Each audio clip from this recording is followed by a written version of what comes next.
Hi hello welcome to జాట్ TV. కృతజ్ఞతకు ఆశకు పోటీ పడితే ఆశే గెలుస్తుంది. ఆ ఆశను కూటమి సృష్టించింది. ఆ ఆశలోనే ప్రజలు మోసపోయారు. చంద్రబాబును నమ్మి ప్రజలు మోసపోవడం ఇది మొదటిసారి కాదు, నాలుగోసారి.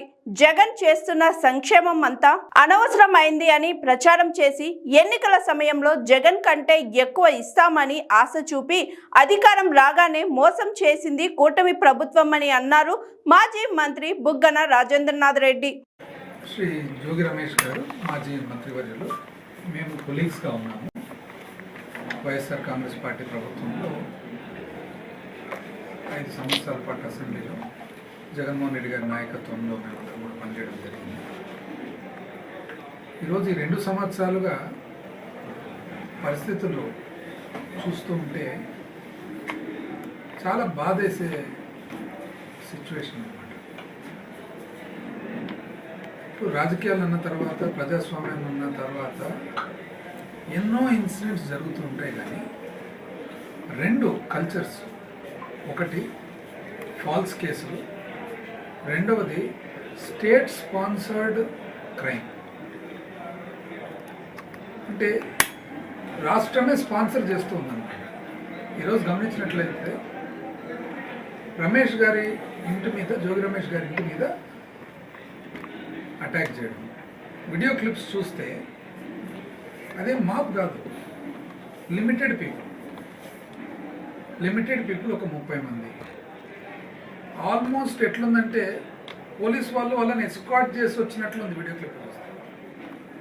రోప్తో పాటు వస్తే ఆ రోప్ అనేది ఎవరు చూసినా కూడా, అంటే దీనికి పెద్ద టెక్నికల్ నాలెడ్జ్ కూడా అవసరం లేదు, వచ్చే మాబును ఆపేదానికే, ఎస్కార్ట్ చేసేదానికే అనేట్టుగా ఉందన్నమాట.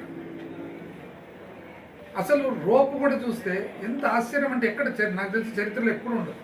ఎల్లో కలర్ రోప్ చూసినారండి ఎవరన్నా? పోలీసు వాళ్ళు క్యారీ చేసే రోప్ పార్టీలో రోప్ ఎల్లో కలర్లో ఉంది. పోలీసు వాళ్ళే ఎస్కార్ట్, ఇంటి మీద అటాక్. ఏ విధంగా అటాకు? బాంబులు, యాసిడ్, పెట్రోల్ బాంబులు, ఇండ్లంతా డ్యామేజ్. ఇప్పుడు ఎక్కడే కానీ వైలెన్స్ అనేది ఉండరాదు ప్రజాస్వామ్యంలో.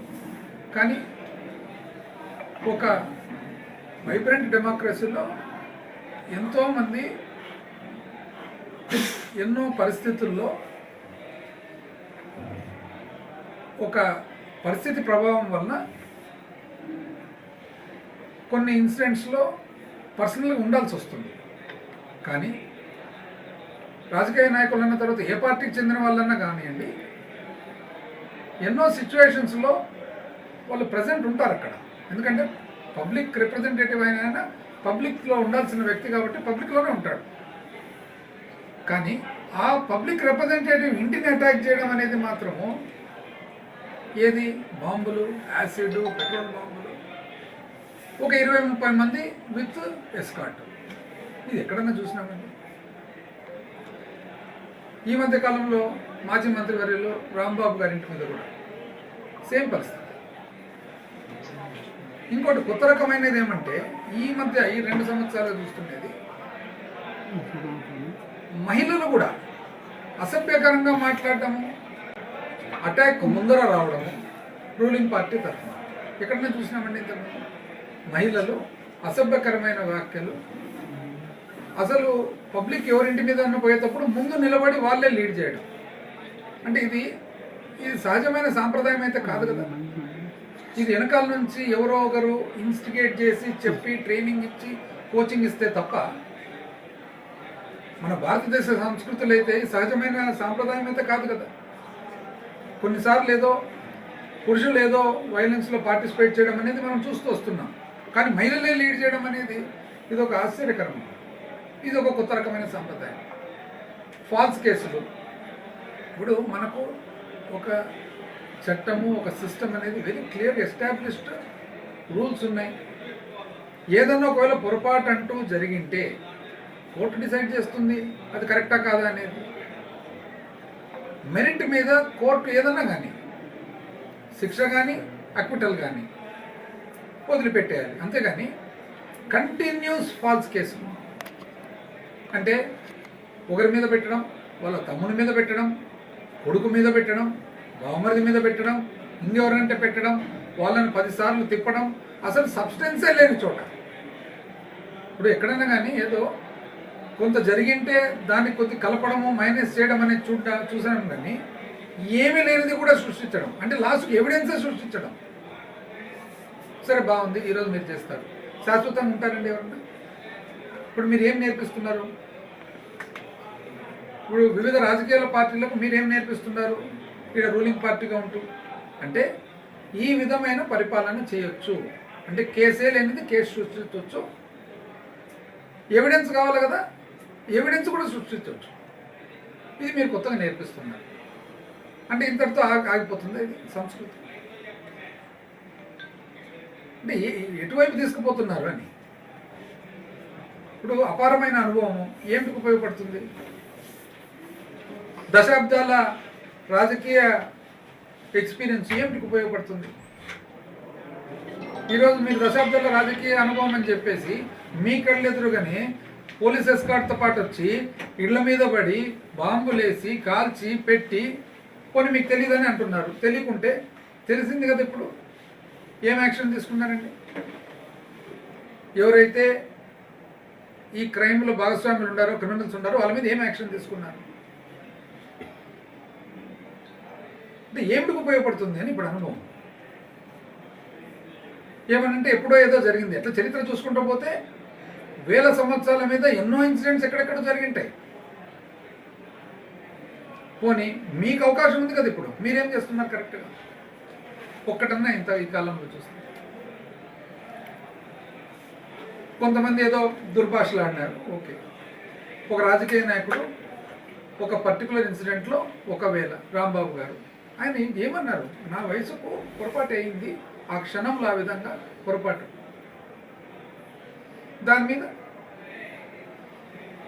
మీరు తీసుకున్న ఏం చేసినారు? మీరు జైల్లో పెట్టి కొన్ని రోజుల పాటు ఫాల్స్ కేసు పెట్టి, అంటే ఎక్కడన్నా చూడండి, ఎవరైతే క్రైమ్లో భాగస్వాములు ఉన్నారో, క్రిమినల్స్ ఉన్నారో వాళ్ళనేమన్నారు, ఎవరైతే డిఫెన్స్లో ఉన్నారో వాళ్ళ మీద కేసులు కడతారు. ఇది ఏం సాంప్రదాయము? ఎట్లా తీసుకుపోతున్నారు? ఈ అపారమైన అనుభవం మీరు ఏదైతే చెప్పుకుంటారో ఇది ఎవరికి ఉపయోగపడుతుంది అని ఇవి వాచ్ చేస్తున్నారు, పబ్లిక్ అందరూ వాచ్ చేస్తున్నారు. అధికారంలో ఉన్నప్పుడు అనుకోవచ్చు ఎవరేమీ చూడడం లేదు, ప్రతి ఒక్కటి పబ్లిక్ వాచ్ చేస్తున్నారు.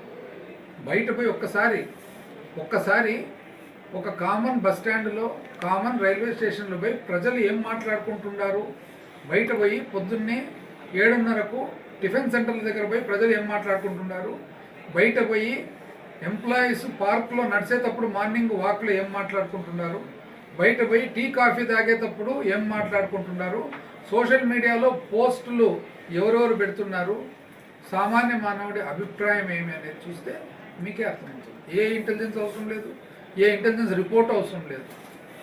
రాజకీయ నాయకుడు పబ్లిక్తో పాటు కలిసి ఉండి 10 మంది సామాన్య మానవులతో రోజు కలిస్తే వాళ్ళే చెప్తారు ఏం జరుగుతుందని. చాలా రాంగ్ ఈ పద్ధతి పరిపాలన.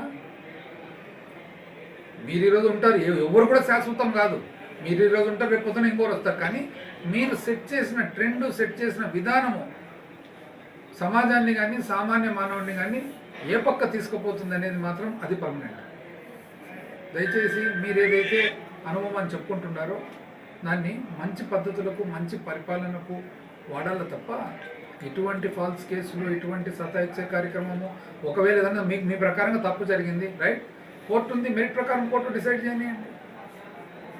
తప్పు నిజంగా తప్పు అంటే ఏ సామాన్య మానవుడు కూడా ఎందుకు తప్పును రైట్ అంటాడు?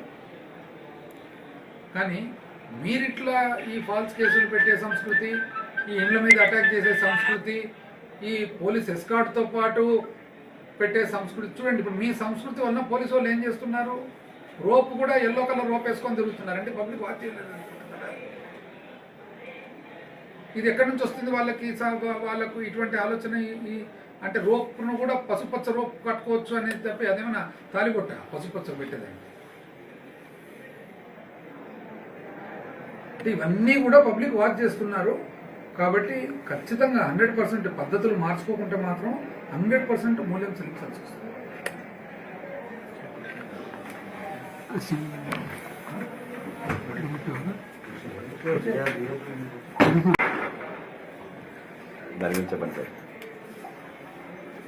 ఇప్పుడు బడ్జెట్ అనే డాక్యుమెంట్ అది నిజంగా అది సత్యం పలికే డాక్యుమెంట్ అయితే దాని మీద ఏమన్నా మనం సమాధానం చెప్పవచ్చు. సత్యమే లేని డాక్యుమెంట్ ఏదైతే ఉందో ఇంకా దానికి ఏం చెప్పగలుగుతాం? ఇప్పుడు ఎంత ఆదాయం వస్తుంది, ఎంత ఖర్చు పెడుతుంది, అది బడ్జెట్. ఒక శాసనసభకు కానీ పార్లమెంట్ కానీ ఎన్నో బాధ్యతలు ఉంటాయి, కానీ ప్రధానమైన బాధ్యత ఏం పరిపాలనలో బడ్జెట్. ప్రజలందరినీ కూడా పరిపాలనలో ప్రజలను పాలించేది ఎట్లా బడ్జెట్ ద్వారానే కదా. ప్రతి ఒక్కటి బడ్జెట్తో ముడిపడినదే కదా. వచ్చినవి కరెక్ట్గా చెప్పడం లేదు, ఖర్చులు కరెక్ట్గా చెప్పడం లేదు. ఇంకా దాని గురించి ఏం మాట్లాడగలుగుతాం మనం? ఇప్పుడు 10 సత్యాలలో 2-3 అసత్యాలు ఉంటే మనం చెప్పొచ్చు. 10 సత్యాలలో 9 అసత్యాలు ఉంటే ఇంకా మనం ఏం చెప్పేది ఏముంది దాంట్లో? ప్రజలే చూస్తున్నారు. మనం ఎన్ని చెప్పినా ఎన్ని చెప్పకుండా ప్రజలే చూస్తున్నారు. నీకు 15, నీకు 15, నీకు 18, నీకు 20 అన్నారు కదా. 15, 18, 20 ఎక్కడున్నాయి? ఎంతమంది నిరుద్యోగులకు ఉద్యోగాలు వచ్చినాయి? ఎంతమంది నిరుద్యోగులకు 3,000 రూపాయలు నెలకి ఇస్తున్నారు అనేది ప్రజలకు తెలుసు కదా. అది బడ్జెట్లో పెడితే తెలియకుండా పోతుందా, పెట్టకుండా ఏమైనా తెలుస్తుందా? ప్రతి ఇంటికి పోయి అమ్మ, వదిన, అక్క నీకు 1,500 అక్క నెలకు, సంవత్సరానికి 18,000 అక్క అన్నారు కదా. అది బడ్జెట్లో పెడితే పెట్టకుండా ఏమైనా తెలియకుండా ఉంటుందా? ఫైనల్గా మనిషికి చేరాలి కదా బడ్జెట్లో పెట్టినా పెట్టకుండా. ప్రతి ఒక్క రైతు దగ్గర పోయి 20,000 రూపాయలు అదనంగా కేంద్ర ప్రభుత్వం ఇచ్చేది కాక 20,000 రూపాయలు అన్నారు. రైతు చేతికి 20,000 వచ్చినప్పుడే కదా. అది బడ్జెట్లో పెట్టినా పెట్టకున్నా మనిషి చేతికి వచ్చినప్పుడే కదా.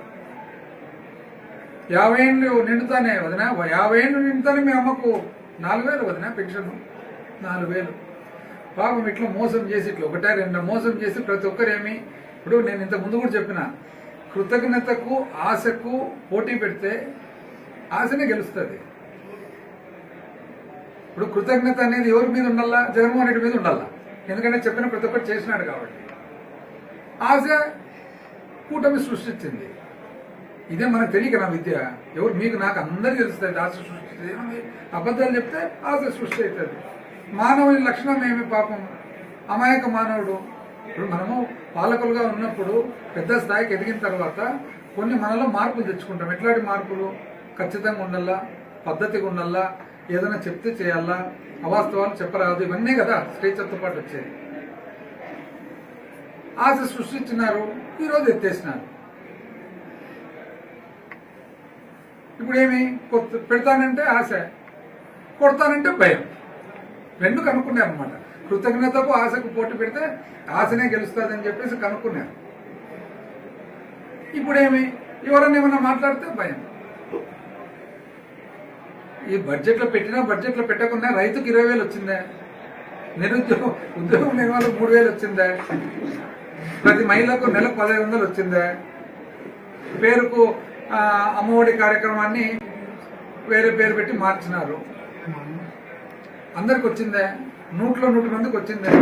జగన్మోహన్ రెడ్డి గారు చెప్తున్నారు కదా, రావాల్సిన వాళ్ళు 23 లక్షల మంది ఉన్నారు, మీరు ఇస్తుండేది 60 లక్షలకు, 25 లక్షల మంది ఎక్కడికి పోయినట్లు?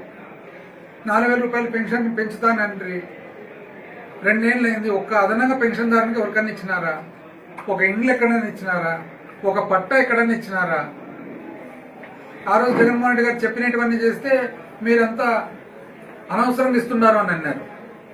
అనవసరంగా ఇస్తున్నారని చెప్పిన మంచి జగన్మోహన్ రెడ్డి గారు ఏమన్నారు? పేదవాడిని చూసుకోవడమే ప్రధానమైన బాధ్యత నాది, పేదవాడిని చూసుకున్న తర్వాత మిగతా అవన్నీ వస్తాయనేది ఆయన వాదన. వీళ్ళు ఏమన్నారు? అసలు మీరు పేదవాడిని చూసుకోవడమే అనవసరం అనేటట్లు చెప్పి ఎలక్షన్ టైం వచ్చేటప్పటికి అంతా 300 ఇస్తా అంటారు ఆశ. సో మనిషి పాపం ఏం ఆశాజీవి. పేదరికంలో ఉండే తోళ్ళు ఎవరైనా కానీ బోల్తా పడడానికి అవకాశం ఉంది. మానవుడు కదా. అది కనుక్కున్నారు ఏమని? ఎప్పుడైనా కానీ మానవుడిని టెంప్ట్ చేయొచ్చులేని కనుక్కున్నాడు. అది ఇది ఎన్నోసారి? 4వ సారి. ప్రజలు కూడా గమనించుకోవాలి. ఇప్పటికి 4 సార్లు అయింది మోసపోవడం. ఇంకా బడ్జెట్ ఉండే ఈ 4 సార్లు మనం పెద్దరికంగా రోజు మీటింగ్ పెట్టి మోసం చేసేటప్పుడు ఇంకా బడ్జెట్ అదొకటి లెక్కన సార్ టీటీడీ దేవస్థానం చైర్మన్ మీద బహిరంగ లేఖలు చూపిస్తున్నారు మీ వైసీపీ పార్టీ వాళ్ళు, ఎంతవరకు వాస్తవాలు ఉన్నాయంటారు? వాస్తవం అయితేనే కదా చూపించేది, వాస్తవం కాకపోతే నేను ఒకటి చెప్తానండి, మా పార్టీ తరఫున ఏదైనా వచ్చింటే అంత మాత్రం ఎప్పుడు కూడా అది విత్ ఖచ్చితంగా ఎవిడెన్స్తో పాటు ఉండనే వస్తుంది. ఎందుకంటే ఫస్ట్ పాయింట్ జగన్మోహన్ రెడ్డి గారు ఒప్పుకోరు ఇట్లాంటివన్నీ. ఇప్పుడు ఆయన 1కి 10 సార్లు చెప్తాడు, మీరు ఏం మాట్లాడినా కూడా 1కి 3 సార్లు చూసుకోండి అది కరెక్టా కాదా అని. కరెక్ట్ కాకుంటే మాట్లాడొద్దండి అని ఫస్ట్ మాకు ఆదేశాలే పైన నుంచి ఆ విధంగా ఉంటాయి. కాబట్టి అవాస్తవంగా మాట్లాడేది అనేది అసంభవం. కాకపోతే వాళ్ళు లెటర్లతో పాటు చెప్తున్నారు కదా, ఆయనే ఒప్పుకున్నాడు కదా, చైర్మన్ ఒప్పుకున్నాడు కదా, తప్పేముంది? ఆయనే అంటున్నాడు కదా తప్పేముంది అని. ఇంకా తప్పేముంది అని ఆయనే చెప్పేటప్పుడు ప్రజలు అది తప్పే ఒప్ప అనేది ప్రజలు చెప్పాలి. మండలిలో అసెంబ్లీ మీద తిరుపతి లడ్డు మీద చర్చ జరగనే ఉంటున్నాయి. దాన్ని మండలిలో చర్చ జరగనట్లేదు, లడ్డు విషయం మీద చర్చ జరగనీయట్లేదు సార్. హెరిటేజ్ దాని మీద చర్చ చేస్తుంటే జరగనివ్వట్లేదు అసలు. అంతే కదా, మళ్ళీ పారదర్శకత ఉండి అన్ని బాగుండి క్లారిటీ ఉంటే జరపచ్చు కదా. వాళ్ళే కదా మొదలుపెట్టినది వాళ్ళే, కర్త కర్మ క్రియ మొత్తం స్క్రిప్ట్ రైటర్లు వాళ్ళే, హీరోలు వాళ్ళే, విలన్లు. మేము ఎక్కడ చూసినాం ఇట్లాంటి స్టోరీ. వాళ్ళే స్క్రిప్ట్ రాసినారు, వాళ్ళే దర్శకత్వము, వాళ్ళే ప్రొడక్షను, వాళ్ళే హీరో, వాళ్ళే విలను, వాళ్ళే జోకర్, అన్నీ వాళ్ళే. ఇంతకుముందు ఒక ఆయన సినిమా తీస్తుంటాడు, మొత్తం ఆయన ఆ టైప్లో ఉంది వీళ్ళరు మొత్తము. దీంట్లో సబ్జెక్ట్ ఎవరు, డ్యామేజ్ అనేది ఎవరు? దేవుడు. డ్యామేజ్ అనేది దేవుడు, డ్యామేజ్ అనేది టీటీడీ. కానీ మొత్తము ఈ సినిమా అంతా తీసినది వాళ్ళే హీరోలు ఎంటర్ అయినారు, వాళ్ళే విలన్లుగా వాళ్ళని చిత్రీకరించుకున్నారు. దీన్ని మనం ఏం చేస్తాం? దేవుడే మొత్తం చూసుకుంటాడు. ఫైనల్గా దేవుడు తన ఏదైతే తను చేస్తాడు. Hi, this is Swathi. Like చేయండి, షేర్ చేయండి, కమెంట్ చేయండి అండ్ సబ్స్క్రైబ్ చేయండి GRTV.